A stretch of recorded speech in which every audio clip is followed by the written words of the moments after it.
Okay, so now that we've got it open in Photoshop, the next thing we're going to do is we're going to once again do another high contrast curve on the Milky Way just to get it to pop that little bit more. So we come up to our curves on the adjustments over on the right hand side there, click on that and that'll pop up. Now what we're going to do to make the most of it is this little tool here that it comes up and it says click and drag to in image to modify the curve. So we click on that one and a little droplet comes up. What we need to do is we need to zoom in, find a point, a bright point, so a point of high contrast, and if you have a look where the dropper is and look over to the right hand side, on that diagonal line there's a circle up near that top intersection of the grid. So we click there and we find a part that's actually a darker part of the Milky Way, and once again if we have a look you'll see that that circle on the diagonal line on the right hand side is down near that intersection of the first grid at the bottom left corner. Now click on the image and now we've selected a point of low contrast and a point of high contrast. We'll bring the image back out, control and then 0 to bring it full screen. And now we're going to select that top point on the curve. We're going to drag that up and you'll see how much of effect that has on the Milky Way. And then the bottom point on the curve, drag that down a little bit. And once again you can see that effect. It's really starting to pop with the Milky Way there. We've got heaps of that gas cloud is just really looking good. Now because you guys are going to blend, don't really worry about the foreground because you'll be going over the top of that anyway. Now that we've done that, what I want to do next is I'm going to create a warm filter so that we're going to put some more orange over the top of where the orange already exists. So we come up over to the right hand side there under adjustments, click on photo filter and I'll bring up more often than not it's already set to warming filter. If you drop down on that box you'll see all the different types of filters that you got there. So just leave it on that warming filter 85 and the 25% is fine. Now actually I might give it a little bit more. Let's drag it up to 30. That should be good. Now what I'm going to do is I'm actually going to paint out all of it and then just paint in the specific bits that I want to leave. So remember over on the left we've got the white and the black boxes there, so whichever one's on top is either painting in or out for that particular layer, because remember all the stuff, all the information that we've added in that layer is the white and the black is basically erasing that. So I'm going to hit X and you'll see those two are going to switch. Up the top here I'll have a look at my opacity. Currently it's at 10%. We'll drag that up to 100 so it's going to get rid of everything. And remember using those bracket keys I can change the size of my brush and just brush over, get rid of all that orange, and then I can be selective of where I put it. Okay, now that I've got rid of all of it, now I'm going to reduce the size of my brush. I'm going to zoom in. Remember we've set the scroll wheel for that one.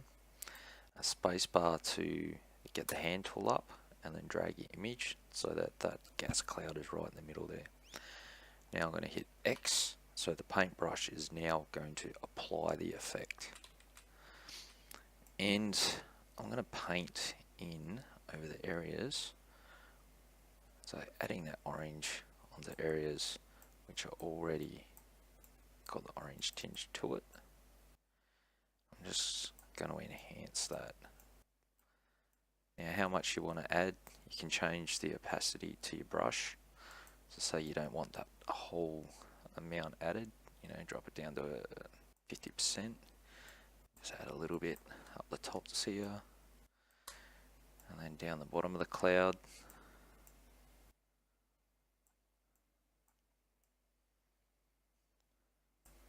Now if I scroll out, or control 0 to bring it back to the full page, I'll turn it on and off. You can see the difference that we've applied there onto the cloud just to make it pop a little bit more. Okay, next up, I'm going to add a bit more contrast. So I'm going to click on that contrast tab, and I'm just going to lift that up, and I like that about there, about 20. You can see once again it's really enhancing that cloud away from the rest of the image.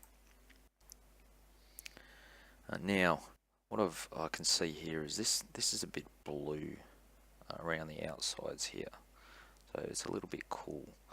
I'm actually going to adjust the color balance for that one. I'm just going to reduce that a little bit. So I'm going to click on the color balance adjustment layer, and then because it's a bit blue, I'm just going to add some yellow.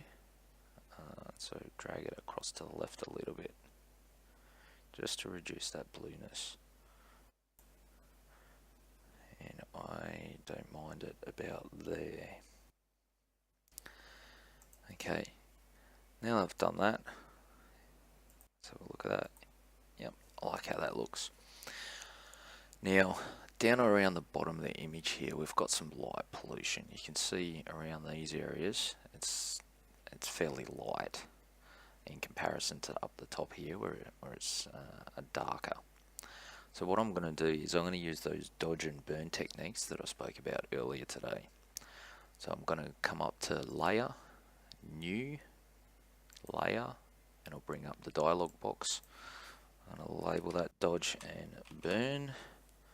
The mode is going to be overlay and fill with overlay neutral color, 50% grey.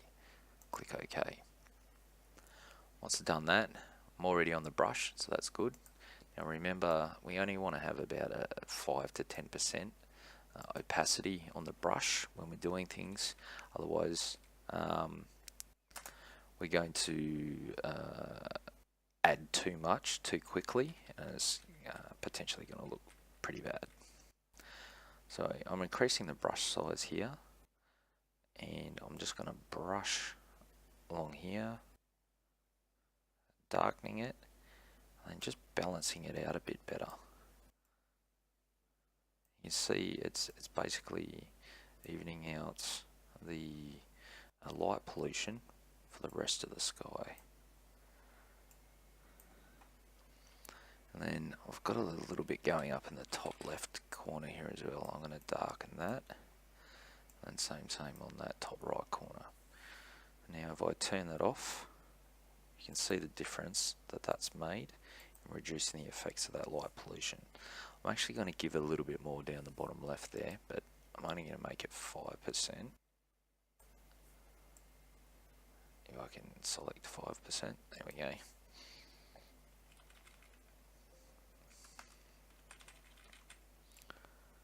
just add that a little bit there, or maybe a touch more.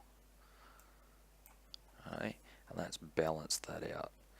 And that's pretty much the sky sorted as to a nice popping gas cloud in the Milky Way, light pollution reduced, and that contrast between the stars and the darker area of the sky.